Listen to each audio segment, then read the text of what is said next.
any alcohol producers does it, Nature is healing, Ed. Hmm? Allow it to heal. What's that? He said nature is healing, Ed. Allow it to heal. Exactly. All is returning to normal.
2-minute warning on press briefing, 2-minute warning on press briefing. Thank you.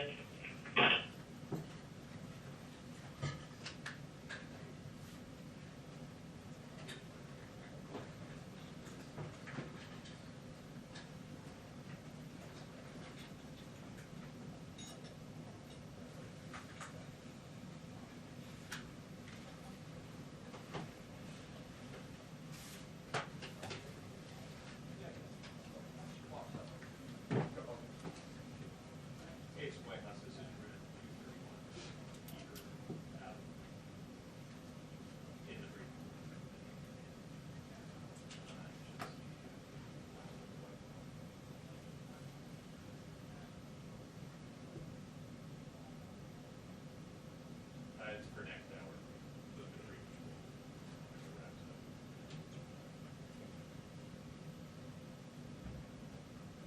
Yeah, should seem well in like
Hi, everyone. Happy Monday. Okay, just a couple of items at the top. And I know there's a heart out here for a gather time, so we'll work to get through as many people as possible. And if our friends in the front row could help with that so we can get to the back row, we'll come circle back around if that works. Okay. Couple things at the top. As you all know, the president is launching his Help is Here tour to communicate directly with Americans about how the rescue plan is helping them and their families. The tour will make clear that help is here and that we're on the path towards crushing the virus and rebuilding our economy. A number of these pieces you know, but just to add a few more details. So tomorrow, the president will travel to Delaware County, Pennsylvania, to highlight how the rescue plan invests in small businesses, a key component of the package, including minority-owned businesses, so they can rehire and retain workers while keeping them safe. The vice president and second gentleman will be in Denver, also meeting with small business owners. So that will be a big piece we're highlighting tomorrow. On Wednesday, the First Lady will travel to Concord, New Hampshire to underscore how the American Rescue Plan provides $130 billion to help schools reopen. The second gentleman will convene a listening session in Albuquerque, New Mexico, with working women, including teachers.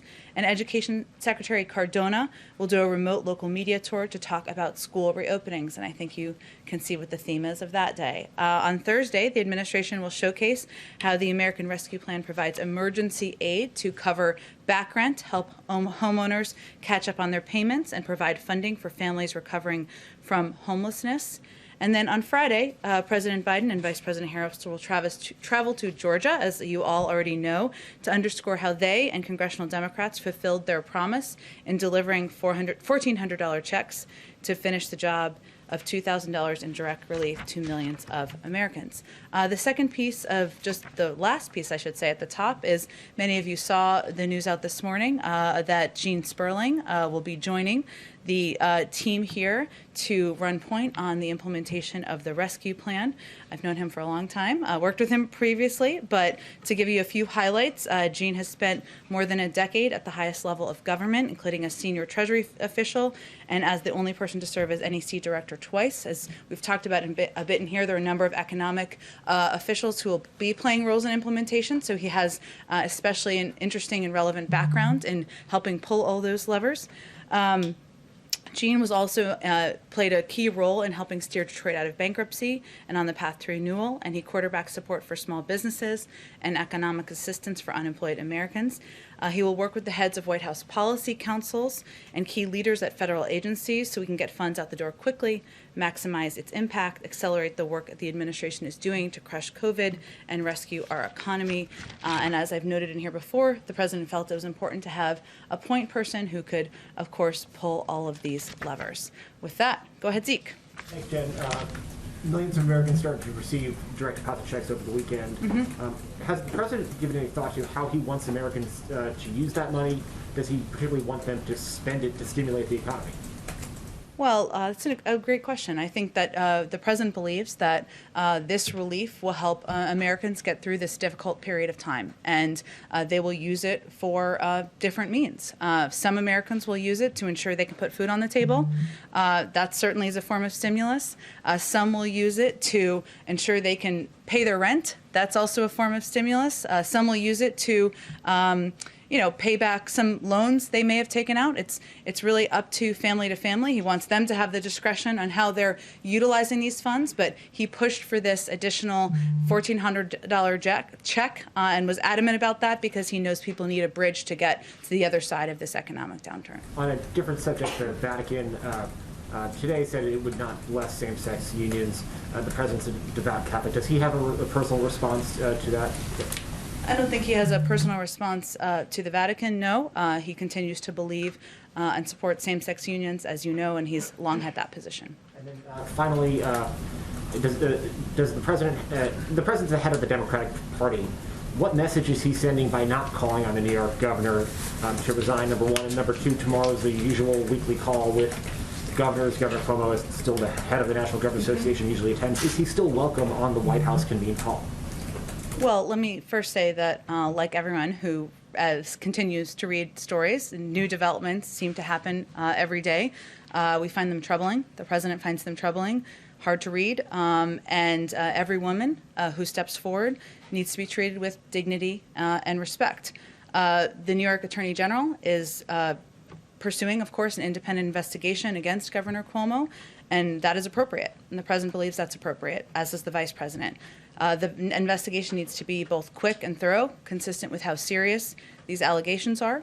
And of course, our objective, though, here continues to be to get the COVID pandemic under control. And we don't want the people of New York or any state to be impacted negatively. We will continue to work with a range of governors, including Governor Cuomo, who I would expect would join the call tomorrow. We'll leave that up to him. But in order to continue to coordinate on getting the pandemic under control and economic assistance out the door. Go ahead. Oh, we'll go to you, Steve, next. So go ahead. Thanks. Just two quick ones. Given how fast-moving the situation has been, does the president believe that his administration has a handle on what's happening on the southern border right now? We certainly do. And let me just give you a bit of an update on a couple of the steps that we're taking. First, let me say that, like COVID, obviously a different issue, but we recognize this is a big problem. The last administration left us a dismantled and unworkable system. And like any other problem, we are going to do everything we can to solve it. So our focus here is on solutions. Let me just walk you through a couple of the steps. And we've done this a little bit, but there's always, of course, developments on considerations that are underway. First, we've updated, or we have not, but CDC has updated guidelines to return to full capacity. This will help expand capacity to move children more quickly out of CBP facilities. That's an important step. The implementation of that is, of course, ongoing.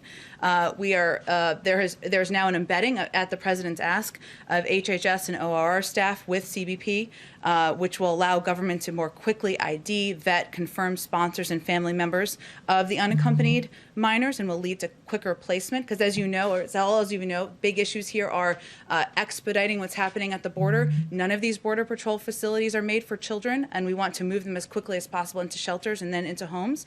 FEMA, this was an announcement over the weekend, is now providing support at the border, adding extra capacity to HHS for quick processing to avoid overcrowding. We hope this will help quickly get children into HHS and ORR facilities and placed with vetted sponsors and families. President's very focused on expediting what's happening at the border at every step in the process. And then this happened on Friday, but it didn't receive there was a lot going on, so I just wanted to highlight, we rescinded the 2018 MOU between DHS and HHS, which we believe will encourage families and sponsors to come forward without fear of additional immigration enforcement. And we've seen this as an issue where family members or even sponsor families are worried that this will mean they will be tracked, and this rescinds that. We're also looking for additional facilities, and this remains a focus. So we recognize this is a problem. We're focused on addressing it. That's just 5 steps we're taking, and we're continuing to evaluate what additional steps can be taken to address the situation at the border. Just one more real quick. For the $130 billion in education funding, one of the big issues with past pots of ed funding is it will be obligated, but getting it spent takes time. Will that be part of Gene's mandate, ensuring the money's not just obligated, but it actually goes out the door to make the fixes that these schools need to actually get students back into place? He'll absolutely be coordinating with the Secretary of Education, Secretary Cardona, who's going to be holding an education summit soon. I believe it might be next week. I'm not sure if they've announced it yet, so hopefully I'm not getting ahead of them. And part of that is working with schools and school districts on identifying best practices and sharing them, figuring out how to ensure that the schools who need funding get the funding. There will be a requirement that schools who get funding have to do a report within 30 days of how they will reopen their schools. So a big part of the implementation, of course, it will be led by the Department of Education, but that is a pivotal part of the rescue plan and one the Americans strongly support, and certainly Gene would have a role in coordinating that. Go ahead. Jen, is Mexico doing enough to stem the flow of migrants across the territory? Across the territory from South America into Mexico? You know, I think we work extremely closely with the country of Mexico on addressing what is a challenge for us and certainly a challenge for them. There's always more that can be done, Steve, and I think part of our engagement is having those diplomatic conversations and having discussions about what more can be done at all the borders. And separately, on North Korea, have you reached out to them and tried to engage in dialogue, and have they responded in any way? I know there were some reports over the weekend on exactly that, and so I can confirm that we have reached out. We obviously have a main series of a number of channels, as we always have had, that we can reach out through.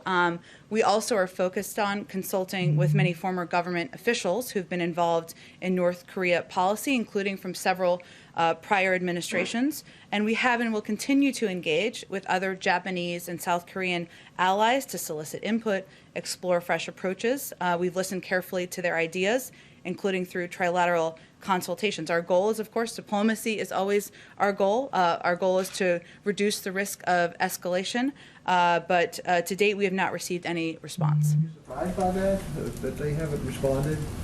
Well, Steve, as you know, because you follow this issue closely, and I know and have covered past administration, this follows over a year without active dialogue with North Korea, despite multiple attempts by the U.S. to engage. So diplomacy continues to remain our first priority. We have, I think you can all anticipate that there will be a continued expansion of engagement with partners and allies in the region, and this will, of course, be a topic of discussion. Go ahead. Yes. Can you bottom line for us again? What is the hope and expectation from this Help Is Here tour this week? Over the next couple of days. A big focus is we want to take a moment, or take some time, more than a moment, to engage directly with the American people and make sure they understand the benefits of the package, how they can benefit from the package, and how it's going to help them get through this difficult period of time in our economy and our economic recovery, and also give them a sense of how we're going to use it to help address the pandemic. We recognize that signing the bill is just a first step, and getting the money out the door, ensuring people know how they can benefit, how it will help their local communities is an important part as well. Fair to say you're trying to shore up the strong support for the law as it already exists. Well, I would say the bill is already quite positive, but what the president recognizes from his own experience is that when it's a package of this size, people don't always know how they benefit and what it means for them. And last week I was talking to him about one of the pieces of the package, the checks, and he asked me to explain to him, how do you explain to people how checks get out the door? So this is what's on his mind, right? How do people know how this money will help their schools? How do they know, how this will help get vaccines in the arms of their friends and family members? And he believes the American people deserve every high-level person from our administration out there explaining, discussing, taking input, and that's what his team will be doing. So while he does that, there are a lot of Americans who see him going to take these trips this week to promote this popular law and think, okay, but why can't he take time to go down to the border? You said last week, and you've said before, it takes a lot of resources to get him there. It's taking a lot of resources to get him to Pennsylvania and Georgia this week, the vice president out west. Why not take the time to schedule something to go there as well? Well, I would say, Ed, that his focus is on developing solutions, pushing his team, encouraging his team to develop solutions that will expedite processing at the border, that will open more facilities, that will ensure kids are treated with humanity and also treated safely, and that's his focus. And so that's where he's putting his efforts on immigration. And what is the status of allowing cameras into some of these facilities? We've been asking for weeks about whether or not the press will ever get a chance to see either the Border Patrol or the HHS facilities. We continue to support transparency, and from the White House, and DHS oversees some of the facilities, HHS oversees some of the facilities. I know that they're working through how to provide access in a way that abides by COVID protocols and also protects the privacy of people who are staying in those facilities. Just one Cuomo thing. Has the president himself spoken to the governor? No. Has anyone here at the White House spoken to the governor? Not that I'm aware of, no. Thank you. Go ahead. Thank you. First, a question about workplace safety. OSHA is up against a deadline set by President Biden to decide whether or not there need to be emergency temporary standards for COVID-19 safety for the next 6 months. Is there any concern that additional federal regulations and the cost of complying with them might be a burden on businesses already struggling to survive?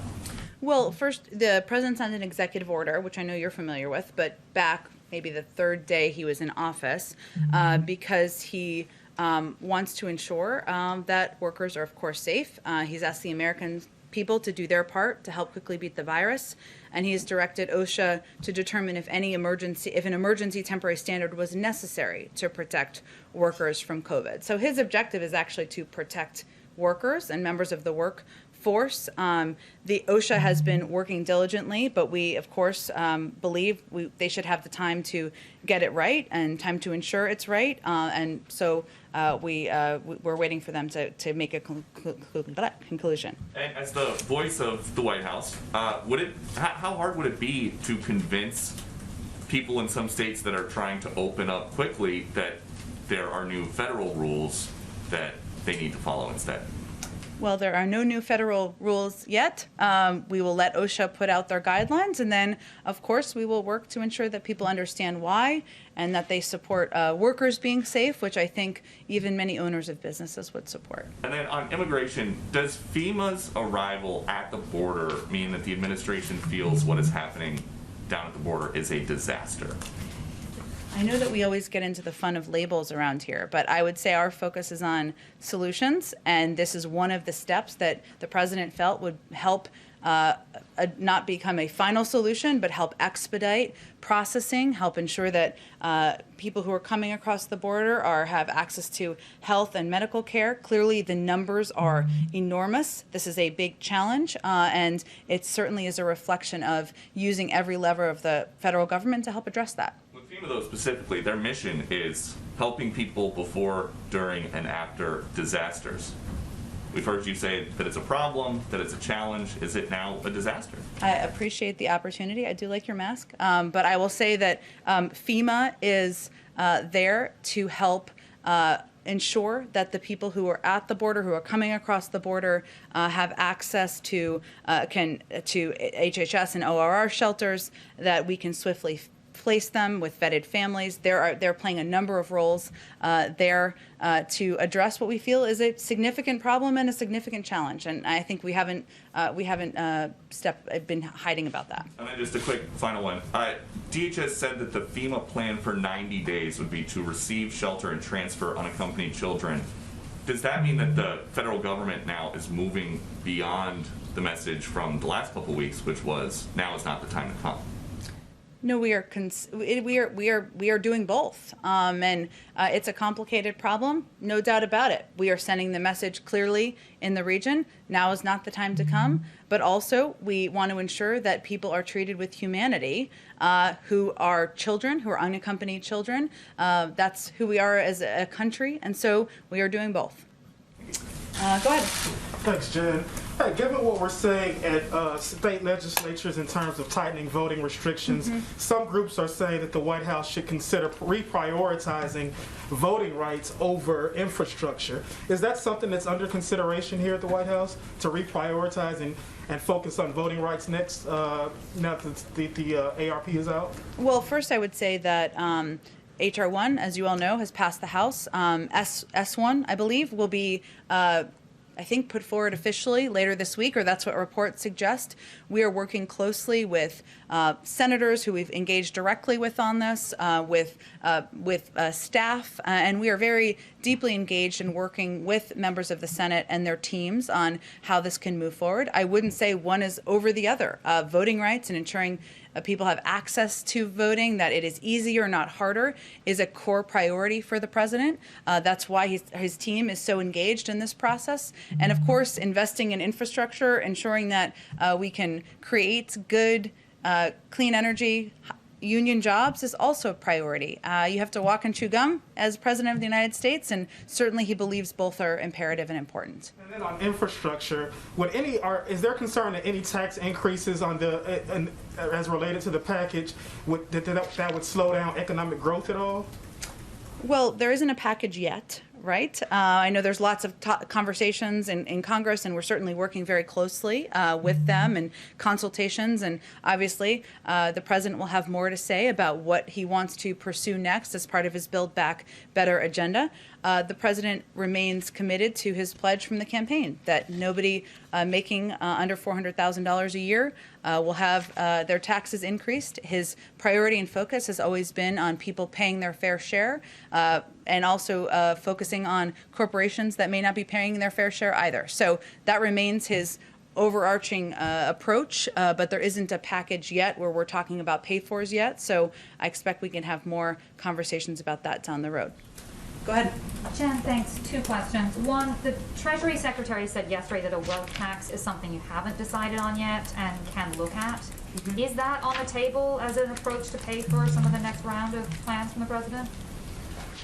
Well, I know Senator Warren has put forward a wealth tax, and the president shares her view that middle-class families are paying more than their fair share, and those at the top are not doing their part. So certainly he has that shared objective. He laid out during the campaign his own plans for fixing this, which are different from Senator Warren's, but certainly as we get to the point about discussing taxes and tax reform or reforms of the tax system, that they share an objective. But is that, just to be clear, the Treasury Secretary said it was something you haven't decided on yet. Is that accurate? Well, I think it's how to pursue it. What I'm conveying is that there is a shared view that those at the top are not doing their part. Obviously, that corporations could be paying higher taxes. That continues to be consistent with what the president talked about. He had a different proposal he put forward than the one Senator Warren has put forward, but you know, as is always the case with democracy in action, when it's the appropriate time, I'm sure they'll discuss, and he will discuss with others what their views are of how to address this moving forward. And then also, the EU is starting legal action against the United Kingdom for not honoring Brexit conditions. Does the U.S. support this action, and is the president particularly concerned given his support for the Good Friday Agreement? Yeah. Let me see if I have something on this for you, and if not, I'm happy to get something for you after the briefing. We continue to encourage both the European Union and the UK government to prioritize pragmatic solutions to safeguard and advance the hard-won peace in Northern Ireland. We would, of course, encourage you to speak to those governments directly about any legal actions. President Biden has been unequivocal in his support for the Belfast Good Friday Agreement. This agreement has been the bedrock of peace, stability, and prosperity for all the people of Northern Ireland, and we also welcome cooperation between our British and Irish counterparts on the Northern Irish Protocol. Go ahead, Hans. Just quick housekeeping one. Sure. When does Gene start? Let me see what I have here for you. I do know he's currently in California, and so he'll be working remotely for a period of time until he has his vaccine. Let me see if I have a timeline for him. I'll check on that for you, Hans. Just a quick follow-up, and maybe I'm too, but will he be in the West Wing or the EOB? Where will his office be? Yes. Well, he will be working remotely for some period of time. His title will be White House American Rescue Plan Coordinator and Senior Advisor to the President. Try to fit that on a card. I don't know. Long one, but impressive. He'll work out of the White House and have a team working with him. In terms of where his office will be, I'm not sure that's been formally determined quite yet. Okay, and then, Zeke's question is sort of, does the president have any opinions or sort of thoughts on how Americans should be spending, that they're getting their stimulus checks? More broadly speaking, all this money is going to be coursing through states and localities and cities. Does the president have any sort of preferences? Does he have any red lines of what they shouldn't do? If there are any tax cuts, would that bother him? How is he thinking about the money once it goes out the door to states and localities? Well, the original purpose of the state and local funding was to keep cops, firefighters, other essential employees at work and employed, and it wasn't intended to cut taxes. So I think he certainly hopes that that's how the funding is used. But part of the implementation of it will be under the purview of our soon-to-be starting coordinator and senior advisor to the president, and I'm sure he'll be focused on that. As money's coming into states and localities, and in some cases it hasn't been as disastrous as was maybe earlier thought it might be, and the shortfall isn't as great. Some of the states and localities could find themselves with surpluses.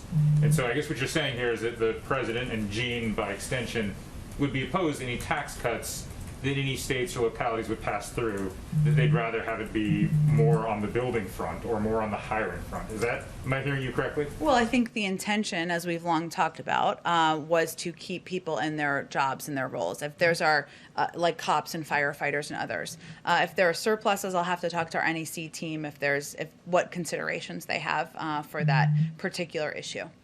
Go ahead. Thank you. Appreciate it.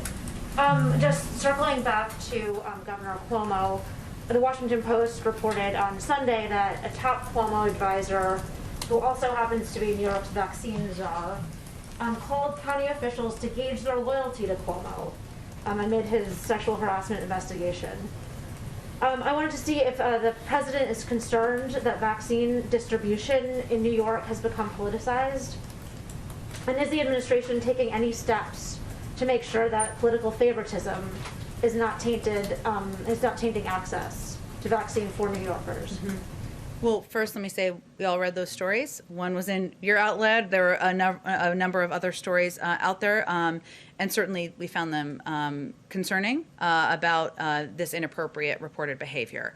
There are a number of checks in the system, I will say. The CDC has the ability to track and monitor distribution, and we've talked about this a little bit before as it relates to equitable distribution of vaccine supply, and so every vaccine box is tracked and we know where it's going, and the CDC can track that and monitor, and if there are we work to ensure that it is equitably distributed and that there are not steps that are taken that are concerning. The other piece is that we work with local health officials across the state, right? We work with officials, who are overseeing distribution in all of the different cities, localities, to ensure that they are getting what they need, that there are no breaks in the system, and we are engaged across the board, especially in a state like New York, and we certainly track any concerns that come up. So, there we were concerned, of course, about the reports of this inappropriate behavior, but we also have a number of steps that are already in the system to ensure that the people of New York, the people of any state, are getting the vaccines distributed fairly and equitably. So given those reports over the weekend, did you take any extra steps to take another look at, especially at New York? Because the allegation is quite concerning, I would think, for not only our New Yorkers, but all Americans. Of course, we are constantly monitoring. I've not been made aware of any incidents that have been raised in relation to this report. There are regular reports out of states that we take a look at, even before this report. But if there is, I can see with our team if there's anything new as it relates to this report from this weekend. And then also, you know, on Cuomo, just following up from an earlier question, it's our understanding that Governor Cuomo he doesn't merely participate in these calls, these COVID calls, but he is in fact leads them and is a big player in terms of organizing them. And so we're curious if the president has any concerns with that, with his sort of level of leadership over this critical piece in, you know, the COVID response. Well, it would be up to the NGA to determine if they were to make a change on that front. It's also up to the legislature and others in New York to determine if he still has the confidence of the people in the state. But our focus from here, from the federal government, is of course supporting that independent investigation, which we adamantly do, but also working with governors across the country, with the NGA, with the DGA, with others, to address issues that come up, or hear from them and listen to them and work with them on COVID and addressing COVID, getting the pandemic under control, et cetera. And we will continue to work with a range of governors across the country. Under the Trump administration, it was not set up this way. My understanding is under the Trump administration, Vice President Pence was doing these weekly calls. And this has been a shift to go from Pence to somebody like Governor Cuomo at this point. So I'm wondering if perhaps the White House wants to shift it back towards the White House or away from the NGA, which happens to be led by a governor who has a lot of things going on in the state at the moment. Well, one of the reasons that it's been set up to engage directly with governors is that there were operational aspects of the way the last administration approached COVID and approached COVID, the distribution of vaccines, or approached planning and engagement with governors that wasn't working. They didn't feel they had the information they needed. They didn't know when they were getting vaccine supply. And our effort was to work much more directly in a range of means, in a range of ways, up and down the ranks in these states to ensure that we were addressing the local needs as they came up. So I'm not aware of any plan to shift that approach. Comfortable with Cuomo essentially leading these weekly calls? Again, this is up to, I think he's in that position because he is head of the NGA, and it's up to the NGA to determine if that's where they want to see things moving forward. Just quickly on immigration, given the FEMA deployment to the border, I wanted to see if the administration is going to ask Congress for any additional emergency money to secure the border or fund resources to house or provide additional care for children who are there. The problems is there's an immigration bill that we've certainly proposed that we hope that members of both parties will take seriously and engage in a constructive conversation about. The issues and challenges we're facing are not solely about funding at all, but I'm not aware of additional requests for immediate funding. I'm happy to check on that as well. And then one absolute last question about this is related to some appointments at the Department of Justice. My colleague Nancy Cook of Bloomberg News wrote a story last week, I believe, noting that liberal groups are growing concerned that there are a number of attorneys who are being appointed to top positions who have a background of defending large companies, including connections to Apple and Facebook.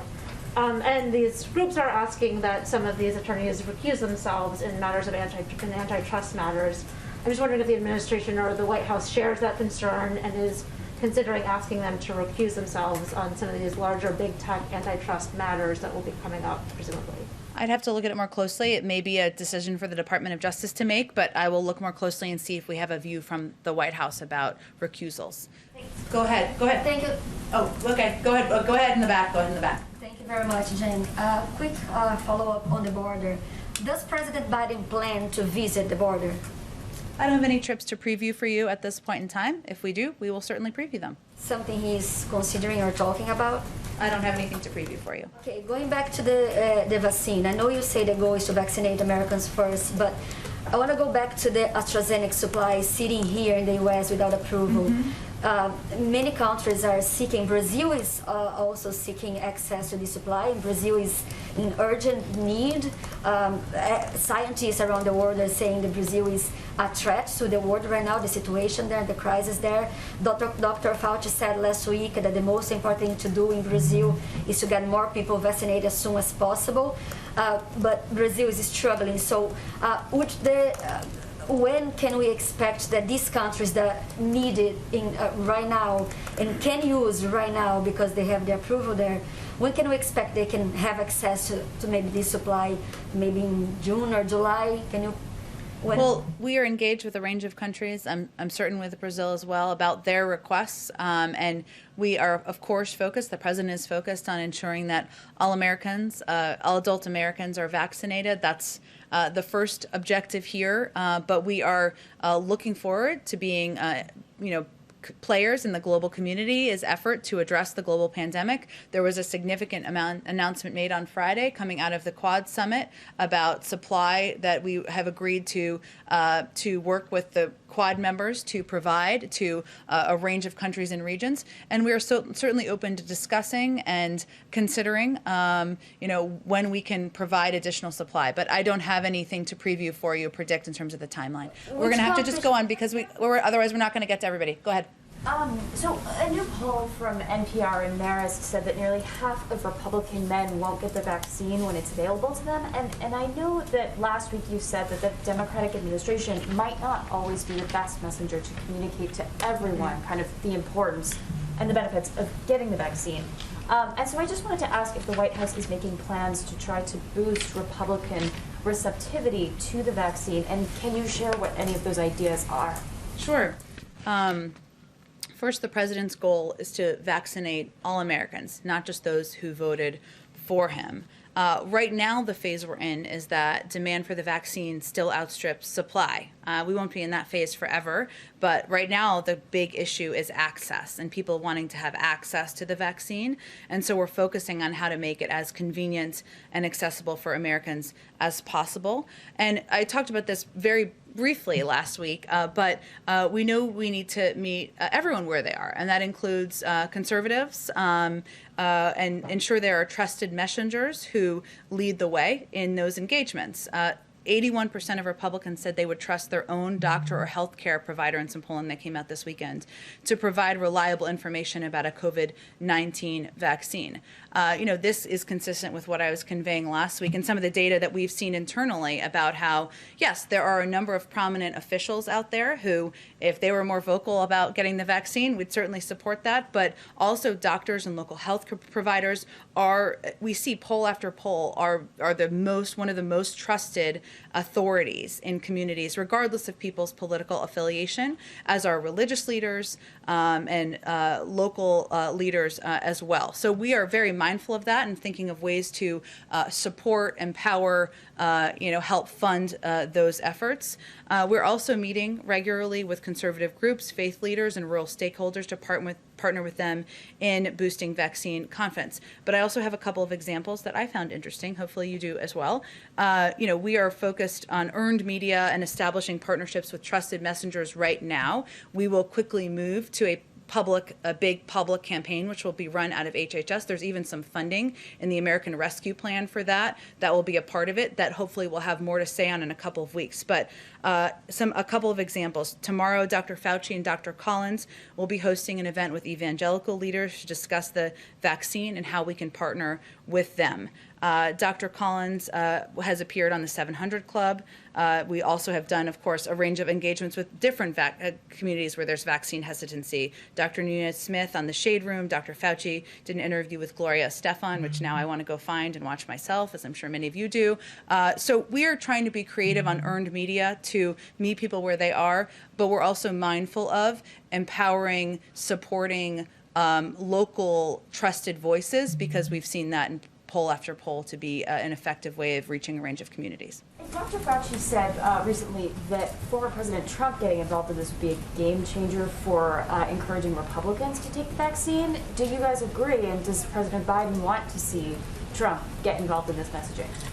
Well, if former President Trump woke up tomorrow and wanted to be more vocal about the safety and efficacy of the campaign of the vaccine, certainly we support that. But also, I think what's important to note is that, as I noted, 81% of Republicans said they would trust their own doctor or healthcare provider, and that's an important place to invest. Every other living former president, or most of them, if not all of them, has participated in public campaigns. They did not need an engraved invitation to do so. So he may decide he should do that. If so, great. But there are a lot of different ways to engage, to reach out, to ensure that people of a range of political support and backing know the vaccine is safe and effective. Go ahead, Amish. Thanks so much. First question is back on the border. There were lawyers who interviewed some children that were in facilities. The children described sleeping on the floor, being hungry, not seeing the sun for days. How is that acceptable for the Biden administration to keep children in those sorts of conditions, given the fact that you said you were in an administration that was going to be more humane than the previous one? Well, let me first say this is heartbreaking. It's a very emotional issue for a lot of people, and it's very difficult and challenging. And obviously, these TBP facilities are not made for kids. So one of the reasons, or a driving reason why the president has pushed to take all of the actions that I outlined earlier when Phil asked the question, is because we want to expedite getting these kids out of these CBP facilities as quickly as possible. And that's our goal and our objective, and into shelters as quickly as possible, then into sponsored homes while their cases are being considered and adjudicated. We are trying to work through what was a dismantled and unprepared system because of the role of the last administration. It's going to take some time, but we are very clear-eyed about what the problems are and very focused on putting forward solutions. And I understand the idea of these facilities not being designed by children, but children being hungry, sleeping on the floor, not being allowed outside for days at a time. Why is that acceptable to go on even for one more day? Why is that something that's not being outlawed right now? How is the administration not stopping that today? Well, Yamisha, it's not acceptable. But I think the challenge here is that there are not that many options. So the options are, and we have a lot of critics, but many of them are not putting forward a lot of solutions. The options here are send the kids back on the journey, send them to unvetted homes, or work to expedite moving them into shelters where they can get health treatment by medical doctors, by educational resources, legal counseling, mental health counseling. That's exactly what we're focused on doing. And this is an across the administration effort that we are committed from the top to making changes on as quickly as possible. You just talked about vaccine hesitancy. I know you said that there are going to be resources for Dr. Fauci and others in the administration to go out and reach out to trusted sources. Based on polling and conversations with experts, the government is not the answer for reaching a lot of the GOP men in particular that were found to be hesitant of the vaccine. Is it a waste of time to have those officials go there? And are there other things that the government should be doing that maybe are different than having the face of the people that many of these voters don't trust being the ones talking to them? I don't mean to cut you off, but I think I just answered this exact question earlier with some of the specific steps we're taking and examples of people we're putting forward in our efforts to empower, support local medical doctors, experts who are very powerful and impactful voices in a range of communities. So that's exactly what we're doing, and I could not agree with you more. We agree with you, that we are not always the right voice, the Biden administration or somebody standing at this podium, to a range of conservative communities, and we have to meet people where they are, which is why we're taking a number of approaches and using a number of tactics. Of black leaders, some black experts saying that there was too much focus on the hesitancy in the African American community, and that might be used as an excuse for not having enough access to black people in this country, that this administration and others focus too much on black people and their hesitancy for the vaccine.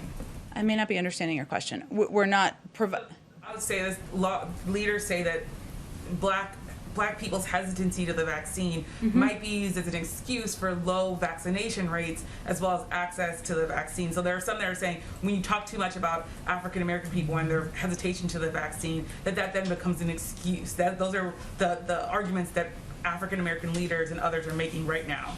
An excuse within the community or an excuse for us? Yeah, an excuse for the administration and others to say black people aren't getting vaccinated at higher rates because they're hesitant. I would say that we just look at the data. Our objective is to ensure that all American adults have access to the vaccine, are vaccinated, and that we are doing everything we can to reach communities and people where they are. So our approach has been based on the data and the statistics we were looking at. We have taken a number of steps, including putting forward supporting more community health centers. Now there are 900 mobile clinics to get into communities, mass vaccination sites to ensure that the vaccine is accessible and in a range of communities where we did, through data, see hesitancy. So I would just refute that. I don't think that's an accurate a description of our approach. I know we have to wrap this up here because I think you guys have to gather for the event, but. Just while you were up here, there's some news out of Dallas that CBP and FEMA are setting up a detention center at the convention center that can house 300 migrant children, 3,000 migrant immigrant teenagers. Mm-hmm. Is that consistent with the administration's stated values, and what protections are being put in place in that facility to make sure that these teenagers are cared for? Well, I'd have to look at the specific report. I would say that we have been looking at additional facilities to open, to move children, unaccompanied children, into facilities where they can receive access to health care, educational resources, mental health resources, legal resources, and certainly we would ensure that we are meeting the standard that we have set out, but I'd have to check into those specific reports since they happened while we were up here. Thank you, everyone.